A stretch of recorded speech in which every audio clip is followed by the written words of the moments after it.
À la suite du congrès de Vienne de 1815, les États vainqueurs de l'Empire français de Napoléon Ier décident de créer lors du redécoupage de l'Europe une confédération germanique. Cette dernière est politiquement dominée par le Royaume de Prusse et l'Empire d'Autriche, qui ont toutes deux pour projet une unification de tous ces États. Malheureusement, ces deux projets sont radicalement différents. Les patriotes austrophiles veulent une grande Allemagne où tous les États, y compris la Prusse, seront sous domination autrichienne. Quant aux patriotes prussophiles, ils veulent une petite Allemagne contrôlée par le Royaume de Prusse, mais excluant l'Autriche. Ces tensions conduisent à une guerre en 1866 entre les deux grandes puissances européennes. Contre toute attente, c'est la Prusse qui l'emporte le 3 juillet 1866 lors de la bataille de Sadowa.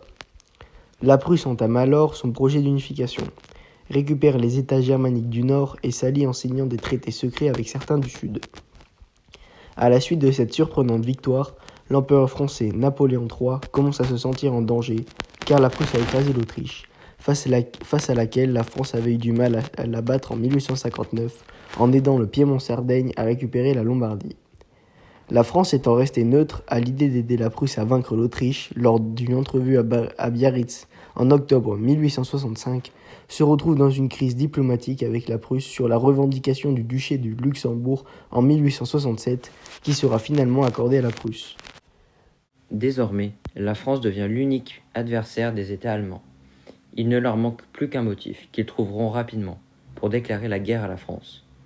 Alors que la reine d'Espagne, Isabelle II, vient d'abdiquer, Otto von Bismarck, Premier ministre prussien, profite de l'occasion pour pousser le cousin du roi de Prusse, Guillaume Ier, Léopold de Hohenzollern-Sigmaringen, à présenter sa candidature pour s'installer sur le trône d'Espagne.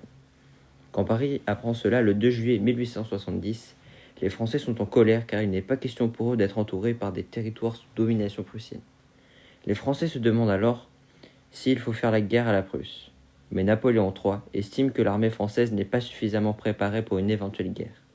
De son côté, Guillaume Ier semble lui aussi vouloir éviter un conflit, bien que Bismarck ne soit pas de cet avis. Le 12 juillet 1870, le cousin du roi renonce à sa candidature et les Français voient cette déclaration comme une sorte de victoire diplomatique. Mais, afin d'être convaincu de cette nouvelle, le ministre des Affaires étrangères de Napoléon III, le duc de Gramont, veut que Guillaume Ier valide cette décision.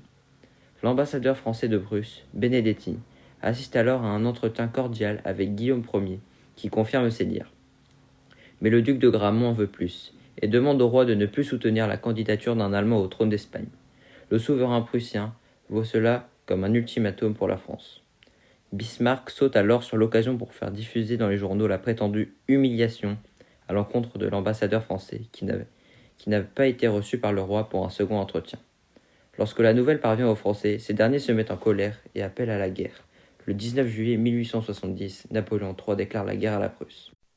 Napoléon prend alors le contrôle de l'armée française, qui à cette époque est à son apogée suite à ses victoires face à la Russie et à l'Autriche. Malgré la maladie, Napoléon III décide tout de même d'aller au front. À son départ, le peuple français est convaincu de la victoire lors de cette campagne face aux États germaniques. À son arrivée sur le champ de bataille, l'empereur français se rend compte que son armée n'est pas prête et que l'artillerie française est dépassée par celle des Prussiens. La France perd aussi le soutien de l'Italie et de l'Autriche. Napoléon modifie donc sa stratégie offensive en stratégie défensive. Après la victoire de Sarrebruck, le 2 août 1870, la France va connaître un enchaînement de défaites. Le 6 août, les Français sont obligés de céder l'Alsace à la Prusse. Le 11 août, l'état de siège est déclaré dans la capitale et Napoléon III cède son rôle de commandement de l'armée à Bazaine.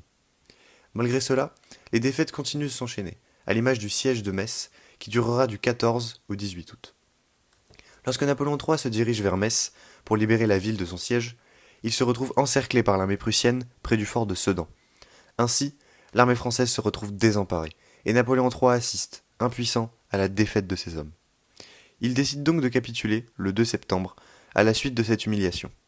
Certains soldats et le général lui-même seront capturés par les Prussiens. Lorsque la nouvelle de la capitulation française parvient à Paris le 4 septembre 1870, des agitations ont lieu au cœur de la ville. Pour le peuple, c'est la défaite de trop. Les Parisiens organisent alors une révolution et envahissent le palais Bourbon en réclamant la fin de l'Empire. Voulant éviter tout combat, l'impératrice Eugénie quitte Paris laissant le peuple proclamer la Troisième République le jour même et mettre en place un gouvernement provisoire. Néanmoins, Léon Gambetta, nouveau ministre de la guerre, décide de poursuivre les combats contre les États germaniques. Mais sous le commandement de Bismarck, l'armée germanique est encore victorieuse à de nombreuses batailles et continue d'avancer vers Paris. La Prusse prend par la suite le contrôle du nord de la France et met en place le 17 septembre un siège autour de Paris entraînant une famine générale. Attendant toujours la capitulation française, les souverains de la Confédération germanique se rassemblent dans la galerie des glaces du château de Versailles le 18 janvier 1871 et proclament l'Empire allemand, dont Guillaume Ier, ici au premier plan, entouré de l'écharpe orange, symbole de la haute distinction prussienne, deviendra empereur. La proclamation du Deuxième Reich à Versailles est une véritable humiliation pour les Français, mais constitue une étape décisive dans l'histoire de l'Allemagne et de son peuple, car désormais l'unification allemande est achevée. Bismarck, ici en blanc, a même dit que c'est le plus beau jour de sa vie. Une semaine plus tard, Paris tombe, et la France capitule pour de bon.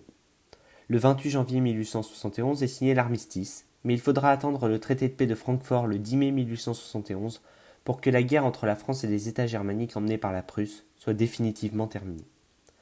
Au final, la guerre franco-prussienne aura fait 200 000 morts dont les 3/4 sont des Français. Perdant de la guerre, la France se verra dans l'obligation de verser une indemnité de guerre équivalent à 5 milliards de francs or. L'Allemagne occupera le nord de la France jusqu'à ce que l'indemnité soit versée, récupérera l'Alsace-Lorraine et dominera l'Europe jusqu'en 1918.